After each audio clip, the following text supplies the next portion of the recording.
किसी गांव में एक शिकारी रहता था और वो रोज शिकार करके अपना और अपने बच्चों का पेट पालता। एक मर्तबा ऐसा हुआ कि शिकारी जब शिकार करने जंगल की तरफ गया तो उसे आसमान में एक बहुत ही खूबसूरत और नायाब चिड़िया उड़ती नजर आई। चिड़िया को देखते ही शिकारी के मुंह में पानी आ गया और वो सोचने लगा कि अगर किसी तरह ये नायाब चिड़िया मेरे हाथ लग जाए तो इसे बाजार में महंगे दामों बेचकर खूब पैसे कमाऊंगा। ये सोचते ही शिकारी ने बड़ी चालाकी और होशियारी से शिकार के लिए जब अपना जाल बिछाया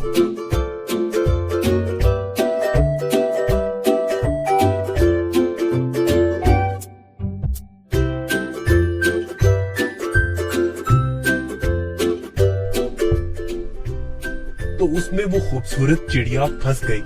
चिड़िया को जाल में देखकर शिकारी अपनी इस कामयाबी पर बहुत खुश हुआ और दिल ही दिल में इस चिड़िया को फरोख्त करने के मंसूबे बनाने लगा।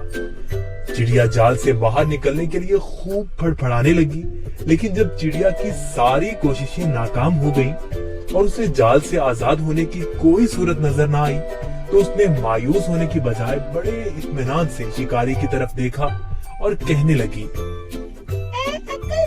और भले इंसान, जरा मेरी बात तो सुनो। मुझ जैसी छोटी और नन्ही सी चिड़िया को पकड़कर आपको कोई फायदा नहीं होने वाला, क्योंकि अगर तुम मुझे ज़िबा भी करते हो तो मेरे थोड़े से गोश्त और गिनती की चंद नरम और नाजुक हड्डियों से तुम्हारा क्या बनेगा। और अगर तुम मुझे बाजार में फरोख्त भी करते हो तो तुम्हें कितने रुपए मिलेंगे, लेकिन तुम मेरी बात मानो और तुम मुझे इस कैद से आजाद कर दो तो मैं तुम्हें इसके बदले 3 ऐसी कीमती और अनमोल नसीहतें करूंगी जो हमेशा तुम्हारी काम आएंगी। इनमें से पहली नसीहत मैं तुम्हारे हाथ पे बैठ के करूंगी और नसीहत ऐसी होगी जिसे सुनकर तुम्हारा खून और बढ़ जाएगा, और दूसरी नसीहत दीवार पर बैठकर करूंगी जो बहुत ही आला और कारामद होगी।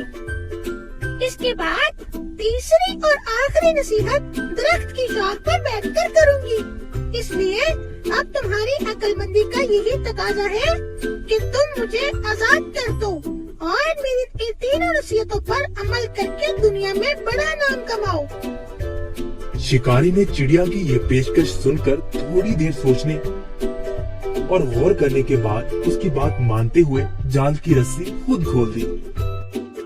रस्सी खुलते ही चिड़िया उड़कर शिकारी के हाथ पर आ बैठी। पहली नसीहत करते हुए कहने लगी, किसी भी नामुमकिन बात पर कभी यकीन न करना, चाहे कोई भी कहे। ये बोलकर चिड़िया अपने वादे के मुताबिक फिर उड़ी और दीवार पर जा बैठी। वहीं से दूसरी नसीहत करने लगी, गुजरी हुई किसी भी बात का गम कभी ना करना। मेरे इस छोटे से वजूद में 10 दिरहम का एक ऐसा कीमती मोती है जिसकी मिसाल पूरी दुनिया में कहीं नहीं, और इस महंगे मोती को पाकर तुम और तुम्हारे घर वाले खूब ऐशो इशरत से जिंदगी गुजार सकते थे, मगर तुम्हारी किस्मत पर अफसोस, तुमने मुझे आजाद करके एक बेमिसाल मोती अपने हाथों से खो दिया। इतना सुनना ही था कि शिकारी जोर जोर से इस तरह रोने और चिल्लाने लगा जैसे उसका कोई अपना करीबी रिश्तेदार मर गया हो। रोते रोते बार बार ठंडी आहें भरता और कहता, हाय हाय मैं तो लुट गया, बर्बाद हो गया।